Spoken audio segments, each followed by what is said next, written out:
começar falando sobre essa novidade do presidente Lula. Agora há pouco voltou a acusar o governo de Israel de cometer genocídio contra o povo palestino na faixa de Gaza. Essa declaração ele deu durante um evento da Petrobras no Rio de Janeiro. Como eu disse há pouco, o Lula não chegou a comparar novamente o conflito com o Holocausto, que foi o estopim dessa crise diplomática entre Brasília e Tel Aviv, que acompanhamos durante toda a semana.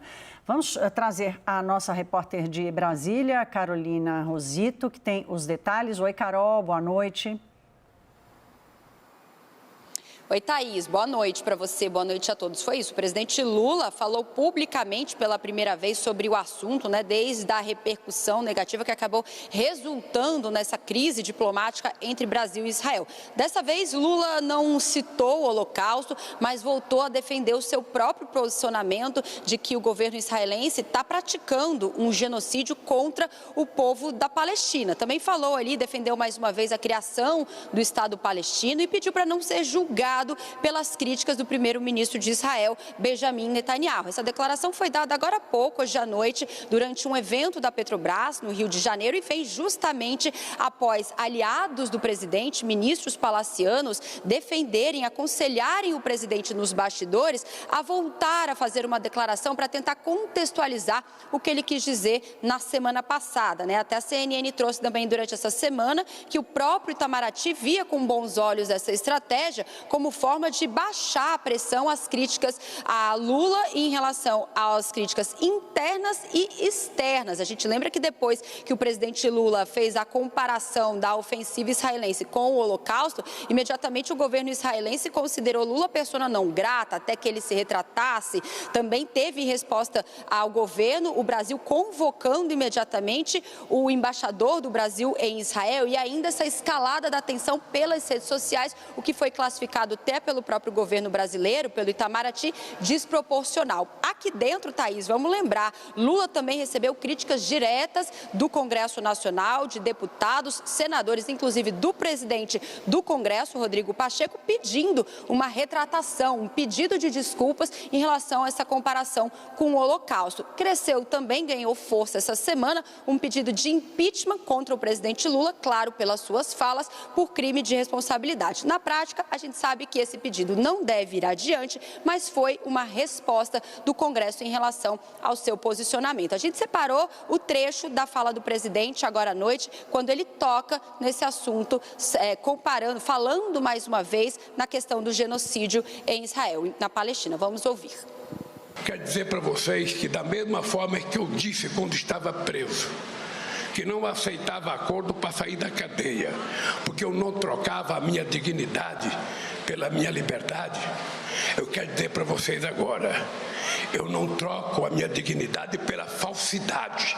E quero dizer para vocês que eu sou favorável à criação do Estado palestino livre e soberano.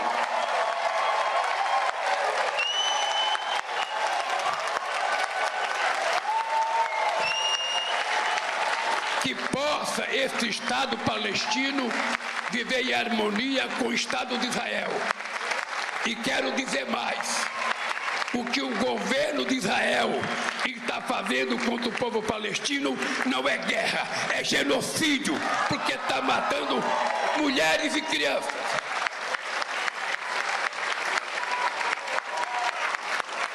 Não tente interpretar a entrevista que eu dei na Etiópia. Leia a entrevista. Leia a entrevista ao invés de ficar me julgando pelo que disse o primeiro-ministro de Israel. O que está acontecendo em Israel é um genocídio. São milhares de crianças mortas, milhares desaparecidas. E não está morrendo soldado, está morrendo mulheres e crianças dentro do hospital. Se isso não é genocídio, eu não sei o que é genocídio. Lorival Santana, já vou pedir para você explicar para a gente exatamente o que é a definição de genocídio, mas eu quero começar a nossa mesa de debates dando crédito à frase que eu disse agora há pouco na abertura, de que a conclusão política do que disse Lula hoje é de que ele não vai pedir desculpas. Frase que eu ouvi do nosso convidado, Christopher Garman, um pouco antes da gente entrar ao vivo. Cris, eu já te pergunto, assim, qual o que vem depois dessa conclusão de que ele não vai pedir desculpas? Eu acho que, bom, primeiro, boa noite, um prazer estar aqui com vocês na CNN, mas acho que não vem como nenhuma surpresa que o presidente Lula não está pedindo desculpas. Nós temos todo o perfil do presidente, é um presidente que entra no seu terceiro mandato muito mais confiante em si mesmo. Ele demonstrou, em algumas instâncias, menos cautela com as palavras. E depois das medidas tomadas pelo governo de Israel, assim, a combinação dos dois colocou o presidente numa posição que ninguém esperava um pedido de desculpas. O presidente repetiu o uso da palavra genocídio, isso também não é novo. A gente tem que lembrar que a África do Sul entrou com uma petição na Corte Internacional de Justiça acusando Israel de cometer genocídio. O Brasil apoiou essa moção junto com vários outros países. O que o presidente não fez foi repetir a analogia com o Holocausto. Mas o importante da fala de hoje, deixando de lado as tecnicalidades do fato que o uso da palavra genocídio não é somente novo, é que ele deu um sinal claro que ele não vai pedir desculpas. E reafirmando a posição e as declarações dele no passado, que gerou toda essa controvérsia. Permaneço da visão, e isso foi amplo debate aqui na CNN várias vezes, que as repercussões diplomáticas permanecem modestas. Eu até gosto de comparar assim, a declaração do presidente Lula no caso da Ucrânia com esse caso aqui. Lembra quando o presidente Lula fez a comparação da guerra da Ucrânia, fazendo analogia que a Rússia e a Ucrânia, cada um tem que ceder e são culpados pela guerra. Essa declaração entrou em conflito direto com o interesse de segurança nacional na Europa e nos Estados Unidos. Interferiu com a política de segurança lá. Essa declaração sobre essa comparação com o Holocausto não interfere na política de segurança nacional, nem europeia, nem americana, porque Netanyahu é um problema político para ambos hoje. Certamente foi um equívoco diplomático, certamente a credibilidade do Brasil na política externa sofre um pouco com isso, mas é um degrau menor de seriedade. E acho que o fato do presidente não pedir desculpas não muda esse equilíbrio. Na prática, uma visão bem pragmática, racional que o Christopher traz, Lorival. O presidente, houve muito questionamento, né, durante a semana. Será que o presidente Lula sabe o que é o Holocausto? Será que ele realmente entende o que foi o Holocausto? Para entender de onde ele tirou da cabeça dele de fazer aquela comparação, né? Que é uma comparação impensável. E a insistência no genocídio, mesmo com a explicação aqui bastante racional, politicamente racional do Christopher, também levanta dúvidas se o presidente sabe exatamente o que é o genocídio ou se ele sabe, mas ele vai insistir na retórica política. Bem, genocídio, segundo a Convenção sobre o Genocídio, estou com ela aqui na minha frente, significa qualquer um dos seguintes atos cometidos com a intenção de destruir, no todo ou em parte, um grupo nacional, étnico, racial, ou religioso. Matar, causar sérios danos, submeter intencionalmente o grupo a condições de vida destinadas a causar sua destruição física, enfim, impedir o nascimento de crianças, transferência forçada de crianças do grupo para outro. Essas são coisas que a Rússia está fazendo na Ucrânia, né? Inclusive transferência forçada de crianças, milhares de crianças. Foi isso que levou ao processo, ao mandado de prisão contra o Vladimir Putin no Tribunal Internacional. Penal Internacional. No Tribunal Penal Internacional. São dois tribunais diferentes. Estou falando diferente do Tribunal Internacional de Justiça, né? Porque aquele é sobre crimes cometidos por uma pessoa, então por isso que tem mandado de prisão e tal. No caso do Tribunal Internacional de Justiça, que está estudando a situação de Israel, aí é realmente em relação a países, a governos e tal, né? Bom, mas aí é uma questão de escala, né? Realmente, Israel está cometendo uma punição coletiva contra os palestinos. E isso é crime de guerra, é crime contra o direito humanitário, porque uma pessoa não pode ser punida por um crime que ela não cometeu. Então, assim, não tem sentido você matar dezenas de milhares de palestinos por causa das atrocidades cometidas pelo Hamas, e esses palestinos não estão envolvidos diretamente nessas atrocidades, certo? Então, é isso que Israel está fazendo. Aí você pode argumentar, bom, do ponto de vista militar é muito difícil cumprir o objetivo que o Netanyahu se autocolocou de desmantelar a capacidade de combate do Hamas, porque ele se esconde por trás dos civis. Isso é verdade. Eu estive 4 vezes na faixa de Gaza e vi o Hamas fazendo isso. Estive lá cobrindo guerras e vi isso acontecendo. Então, mas isso é um desafio militar para o Estado de Israel, que é um Estado que pertence às Nações Unidas. Então, ele tem uma voz na arena internacional que o Hamas, por exemplo, não tem, certo? Porque o Hamas é um grupo terrorista. Então, Israel tem os direitos de um Estado, membro da ONU, e as responsabilidades. Não dá para ter só os direitos, tem que ter os deveres também, né? E aí a lei define como são esses deveres. Então, Israel tem que responder por isso. Agora, daí usar uma hipérbole, um exagero, né, chamar de genocídio, acaba desqualificando a crítica do presidente Lula. E, nesse sentido, ajuda o Netanyahu. Porque se um crítico, ainda mais um presidente de um país importante como o Brasil, usa termos que o desqualificam para o debate, ao criticar o governo de Israel, isso é bom para o governo de Israel, concorda? Então, ele está fazendo o jogo do Netanyahu, ele não está sendo efetivo, eficaz nessa crítica. Depois, eu gostaria de comentar a comparação que o Christopher fez com a Rússia, a Ucrânia, que eu acho importante. Inclusive, é o nosso tema aqui seguinte, nós vamos falar desses 2 anos, acho que ali a gente cabe. Deixa eu trazer o Daniel para a roda. Daniel, a Carol Rosito, lá de Brasília, lembrou da reação e da cobrança do Congresso Nacional, das lideranças políticas, tem até pedido de impeachment aí sendo protocolado em Brasília por causa disso. Qual o teu termômetro aí para, depois dessa fala de Lula, se pode haver uma calmaria, inclusive na parte em que ele diz que é a favor de uma convivência harmônica do Estado da Palestina com o Estado de Israel e fala exclusivamente, diretamente ali sobre a responsabilidade do governo israelense? Veja, Thaís, a oposição acabou ganhando um presentão do presidente Lula porque estava sem uma pauta muito clara para estes primeiros meses de 2024 e acabou com essas declarações tendo razões, por mais que a gente conteste se isso é motivo ou não para impeachment, ou para a oposição até acionar o Tribunal Penal Internacional em Haia contra o presidente Lula, o fato é que ganhou-se uma bandeira que não estava presente. Então, Lula entregou de bandeja um presente para a oposição no Congresso. Como a gente tinha falado desde o início da semana aqui na CNN, um pouco ontem e hoje também, Lula não pediu desculpas, a gente vinha trazendo isso desde o início da semana, e não pretende voltar com toda a artilharia contra Israel. Ele pode falar em genocídio, mas já vinha falando em genocídio.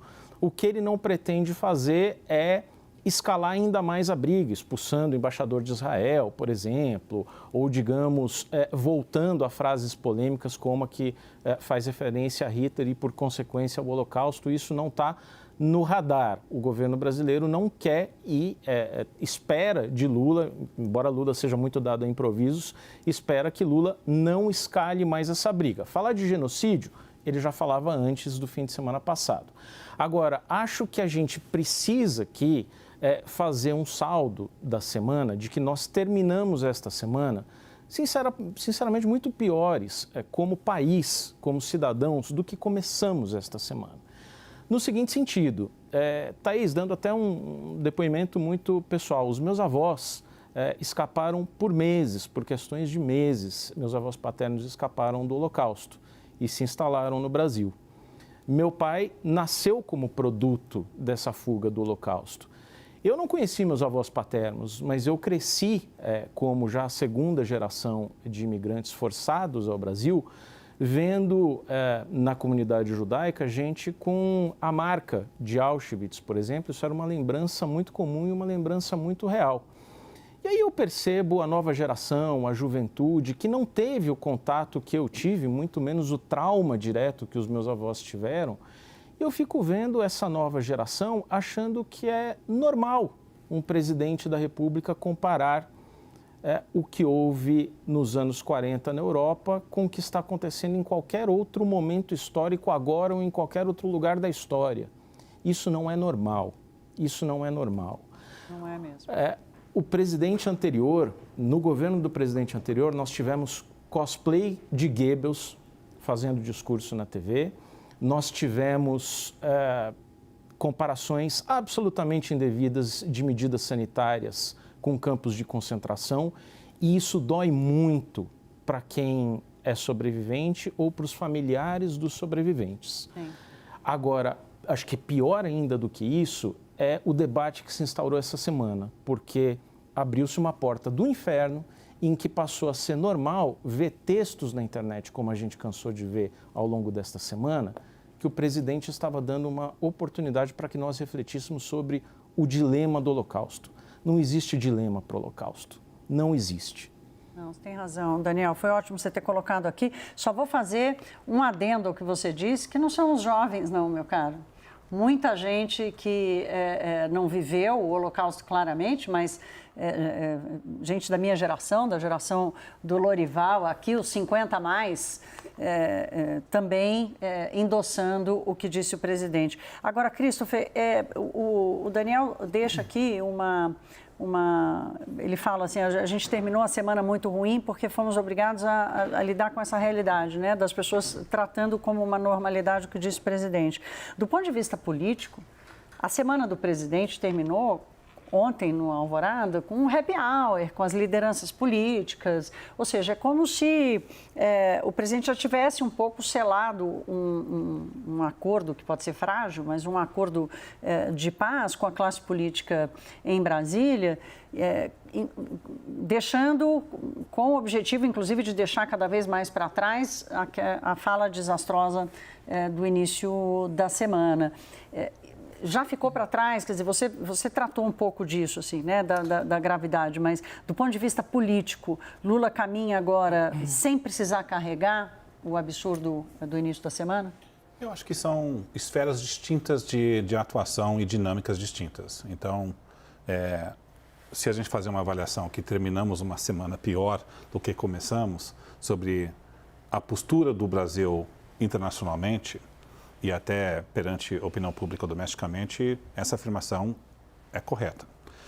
Até pelo fato que o presidente Lula, muito claro que ele tem ambições de cumprir um papel geopolítico maior do que o peso geopolítico do país. E a única maneira que você pode cumprir essa função e ter um papel geopolítico de destaque maior é você ter credibilidade. E ter credibilidade de poder fazer um interlocutor em ambas as partes. O que o Brasil, com as declarações do presidente Lula, fez, ele está, até usando as palavras do Lorizal, te retirando de parte do debate, porque ele se descredencia nesse debate internacional. Então até assim, a ambição do presidente Lula já era muito difícil de cumprir, ainda mais quando você perde essa credibilidade do chamado soft power. Então, pagou-se um preço, não é?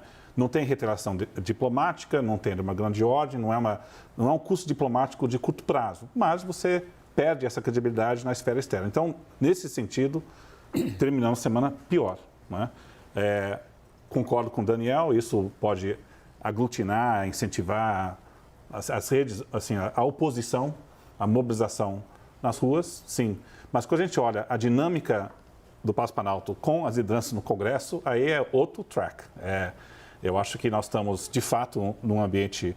Terminamos a semana um pouco melhor do que começamos, avançaram as negociações da liberação das emendas parlamentares, apaziguaram um pouco os ânimos, a insatisfação ainda está muito grande, mas eu acho que um não necessariamente interfere no outro, no que diz respeito ao orçamento no Congresso. Então, acho que o fato que o Congresso termina com um sinal mais construtivo, não é um sinal que não representa que não está carregando o custo das falas do presidente no início da semana.